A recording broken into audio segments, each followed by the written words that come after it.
ওয়ালাইকুম। দেশ বিদেশ টিভি থেকে হুসেন বলছি। আমার চ্যানেলে সবাইকে স্বাগত। আপনারা জানেন যে শেখ হাসিনা সরকারের পতনের পর শেখ হাসিনা ভারতে আছেন এখন, এবং ভারত সরকার বলছে তিনি তাদের মেহমান, এবং শেখ হাসিনা সেখান থেকে পার্টির বিভিন্ন কার্যাবলী, নির্দেশাবলী এগুলো দিচ্ছেন বলে অনেকেই অনুমান করছেন, এবং তিনি বেশ তৎপর। তো হঠাৎ করে আজকে আইন উপদেষ্টা ডক্টর আসিফ নজরুল তিনি আন্তর্জাতিক অপরাধ ট্রাইব্যুনাল ভিজিট করতে গিয়ে সাংবাদিকদের বলেন যে গণহত্যার অভিযোগে ইন্টারপোলের মাধ্যমে রেড নোটিশ জারি করা হচ্ছে যাতে শেখ হাসিনাকে গ্রেফতার করা যায়।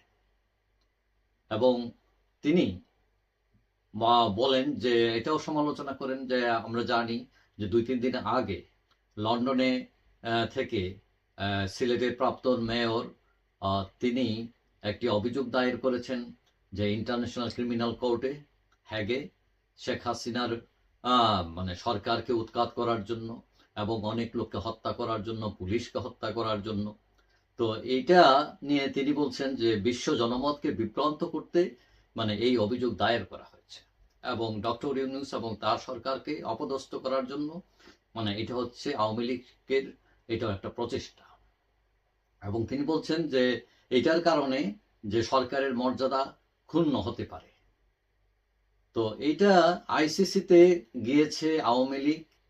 তো এখন তিনি এটাও বলছেন যে এই যে তারা অভিযোগ করেছে এবং এটা মানে গৃহীত হওয়ার সম্ভাবনা একদম নাই, কোনো কারণে নেই।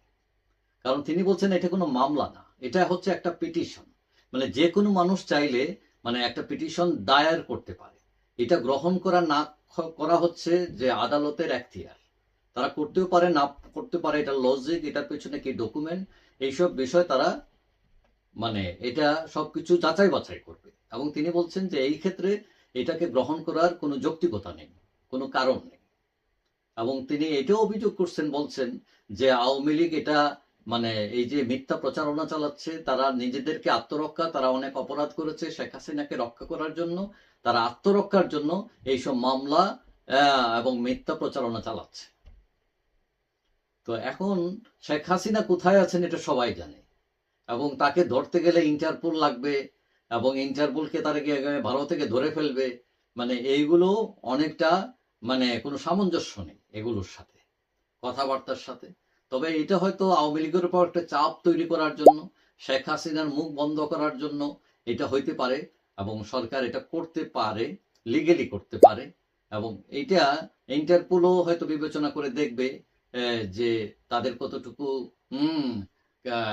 এই রেড অ্যালার্ট তারা তাদের মাধ্যমে ইস্যু করবে কিনা। তবে মনে করা হচ্ছে যেহেতু তারা সরকারের বিষয়টি তারা হয়তো বিবেচনায় নেবে, এবং রেড নোটিশ জারি হতে পারে শেখ হাসিনাকে গ্রেফতারের জন্য। এবং তার বিরুদ্ধে অভিযোগ হচ্ছে গণহত্যার অভিযোগ। যাই হোক, সবাই ভালো থাকবেন। আশা করি দেখা হবে অন্য কোনো ভিডিওতে ইনশাআল্লাহ।